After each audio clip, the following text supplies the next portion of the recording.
Hello and welcome to the Insights Podcast. I'm your host, Joe Pane. Since 2006, I've been working in the realm of emotional fitness. Emotional fitness is about transforming our relationship with uncertainty so we're better prepared to handle the inevitable challenges and pressures and stresses that life brings.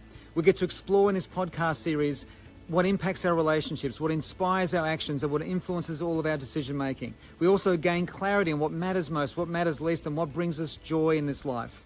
Join me on this journey from ambition to meaning as we explore deeply every nook and every cranny of emotional fitness. Thank you for being here, and I look forward to embarking on this adventure with you.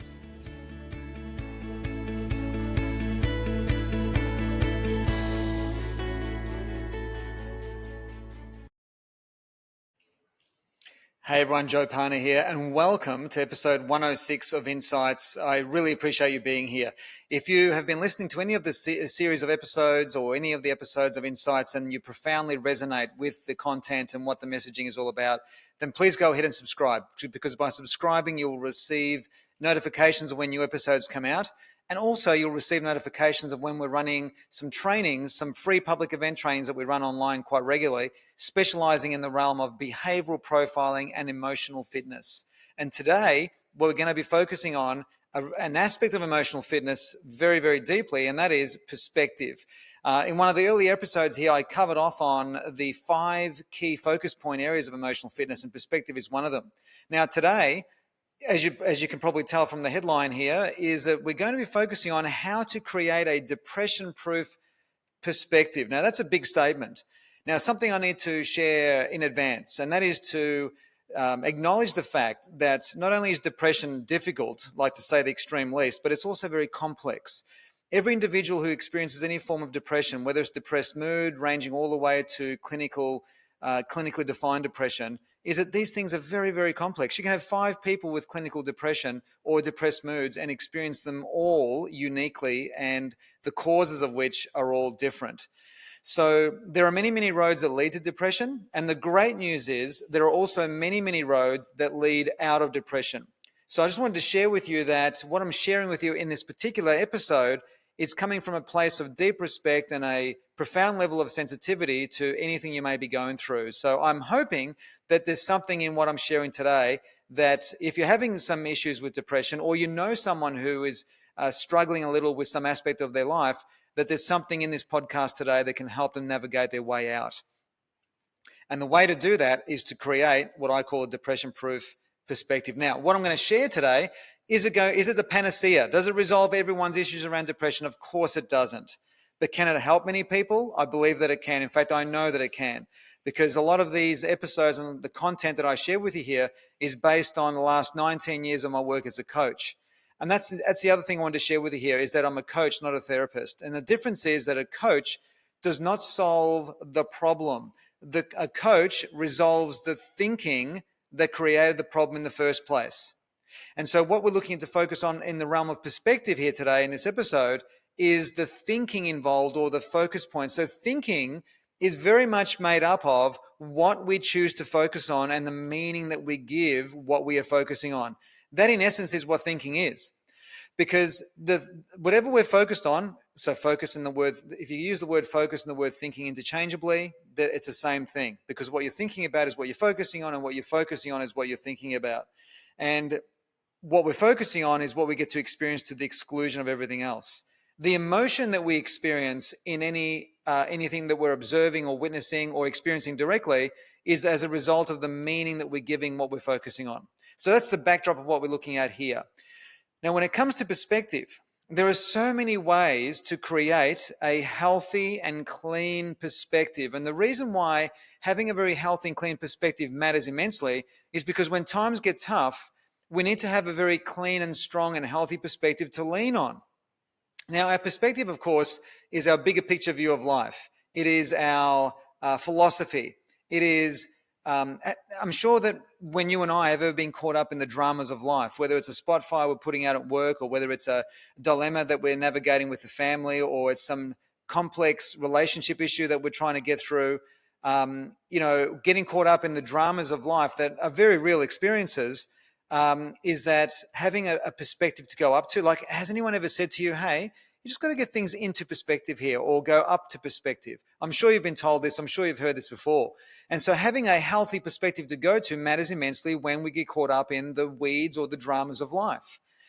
And that's what I want to focus on today, is how to create, and it's very strong language here that I'm sharing with you, how to create a depression-proof perspective. That's a very strong thing to say, but I believe it's helped me immensely, and it's helped many of my clients immensely, and I'm hoping that if you're listening to this, that this will help you as well with any struggles or challenges that you may be facing, so you can navigate through to the blue sky on the other side.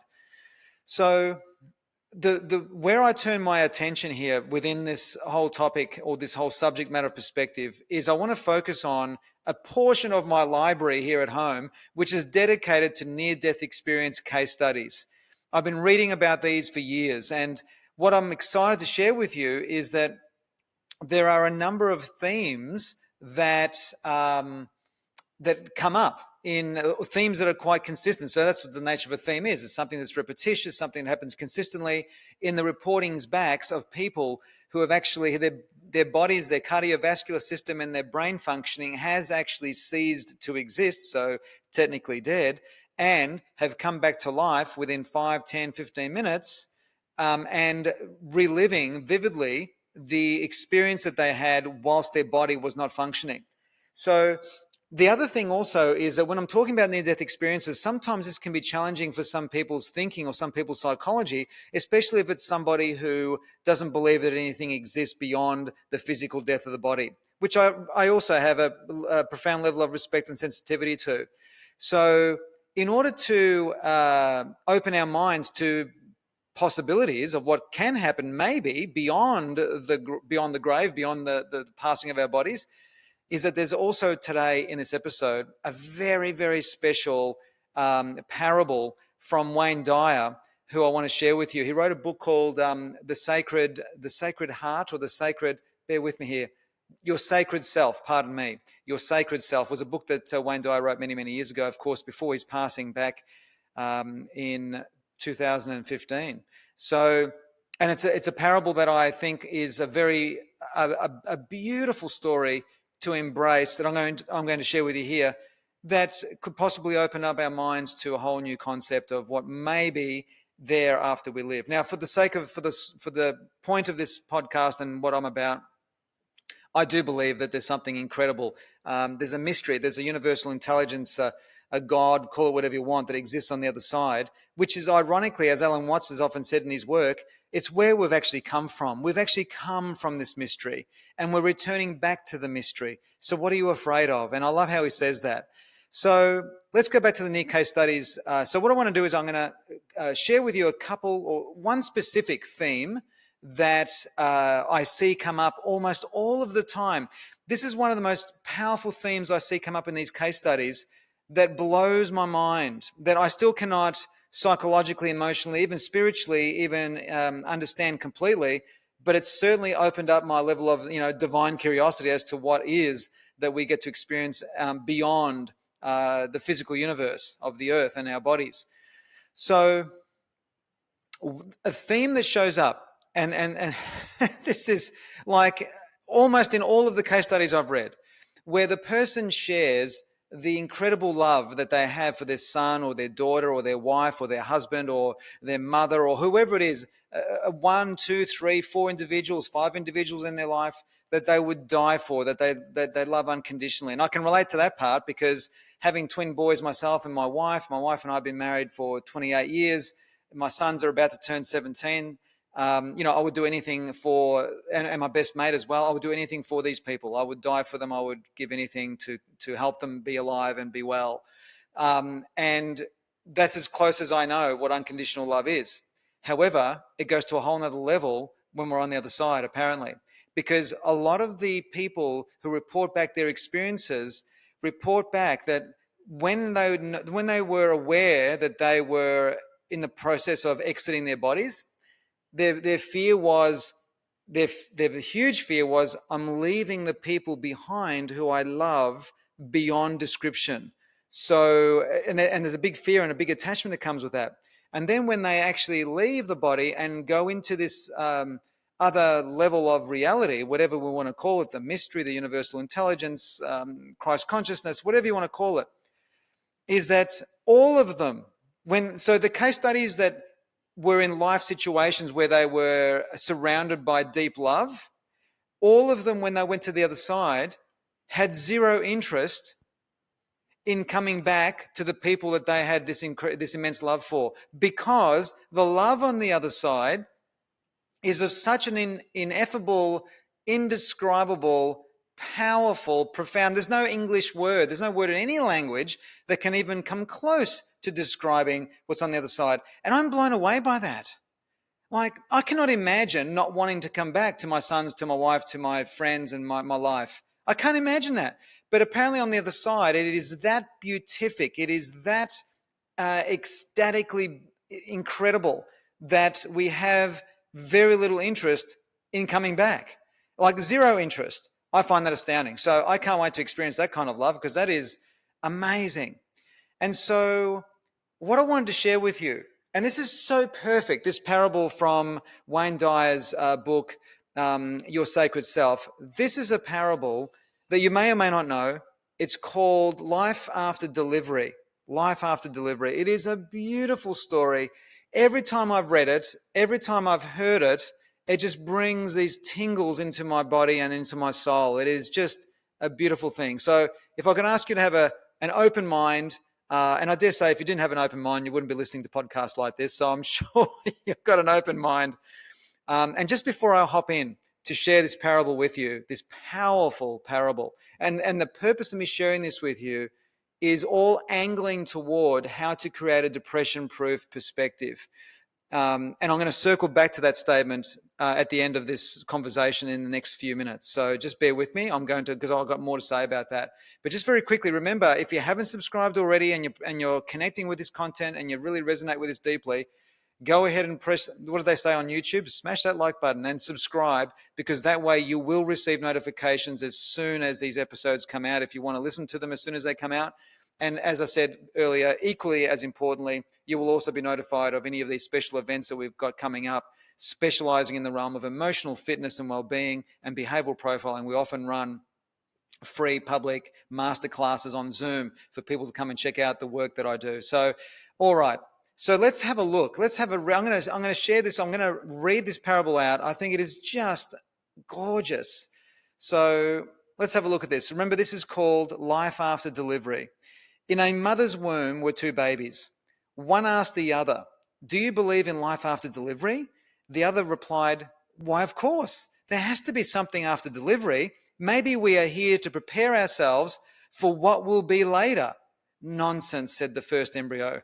"There is no life after delivery. What kind of life would that be?" The second said, "I don't know, but there will be more light than here. Maybe we will walk with our legs and eat from our mouths. Maybe we will have other senses that we can't even understand right now." The first replied, "That's so absurd. Walking is impossible. And eating with your mouth? That's ridiculous. The umbilical cord supplies nutrition and everything we need, but the umbilical cord is too short. Life after delivery is to be logically excluded." The second insisted, "Well, I think there is something, and maybe it's different than it is here. Maybe we won't even need this physical cord anymore." The first replied, "Nonsense. And moreover, if there is life, then why has no one ever come back from there? Delivery is the end of life, and in the after delivery, there is nothing but darkness and silence and oblivion. It takes us nowhere." "Well, I don't know," said the second. "I don't know," said the second. Hold on a sec. I've lost my space. Here we go. "Well, I don't know," said the second, "but certainly we will meet Mother, and she will take care of us." The first replied, "Mother? You actually believe in Mother? That's laughable. If Mother exists, then where is she right now?" The second said, "She is all around us. We are surrounded by Mother. We are part of Mother. It is her that we live. It is within her that we live. Without her, this world would not and could not exist." "Well, I don't see her, and so it's only logical that she doesn't exist." To which the second replied, "Well, sometimes when you're in silence and you focus and you listen, you can perceive her presence, hear her laughter, and hear her loving voice calling down from above." if that's not one of the most beautiful parables that you or I have ever heard, then I don't know what is.